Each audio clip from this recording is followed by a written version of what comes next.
Hi my dear friends, my name is Abhishek and you are watching Maths Magic channel on YouTube. Today we are going to discuss about the topic number 1.2, that is irrational numbers. In the previous topic number 1.1 introduction, we have seen the rational number along with natural number, whole number and integers. Now we are moving to the irrational numbers. So in the irrational number, what they are telling, the numbers on the number line which are not rational are called irrational number. Rational number comprises of the natural number, whole number, integers and the rational number q, p by q.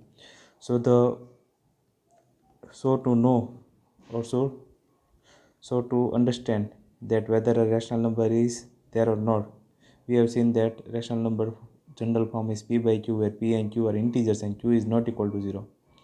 So now we are discussing irrational numbers. So irrational number cannot be written in the form of p by q. Suppose the irrational number is s, so it cannot be written. This we have to understand and remember carefully. So s, that is irrational number, cannot be written. Here rational number can be written in the form of p by q. Here irrational number s cannot be written in the form of p by q, where p and q are integers and q is not equal to 0. So as there are infinitely many rational numbers, in the same way we can say that there are infinitely many irrational numbers too. Some examples of the irrational numbers are root 2, root 3, root 15, pi, 0.10, 110, 1110, 41 and 0 and so on. So these are irrational numbers, or these are examples of irrational numbers. Then they are telling us to remember few points that are very important.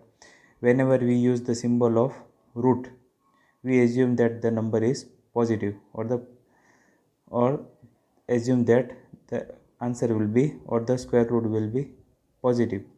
We know that root 4 answer is 2, though both 2 and root 2 are square roots of 4. Whenever we put root, we always write plus and minus answer. That's why we are writing 2 and minus 2 here. But in the irrational number case, we will write only positive square root. That's why they are discussing positive square root case here. Then they are telling that Pythagoreans already proved that root 2 is irrational, but they have not gone much far. In the 425 BC, Theodorus of Cyrene, he is also a mathematician like Pythagoras. He also proved that root 3, root 5, root 6, root 7, root 10, root 11, root 12, root 13, root 14, root 15 and root 17 are also irrational numbers. Proof of root 2, root 3 and root 5. Proof of root 2, root 3 and root 5 will be discussed in standard 10. Next topic they are telling is Lambert and Legendre. These two are also very great mathematicians. Have already proved the pi to be irrational in 1700 year or 17th century.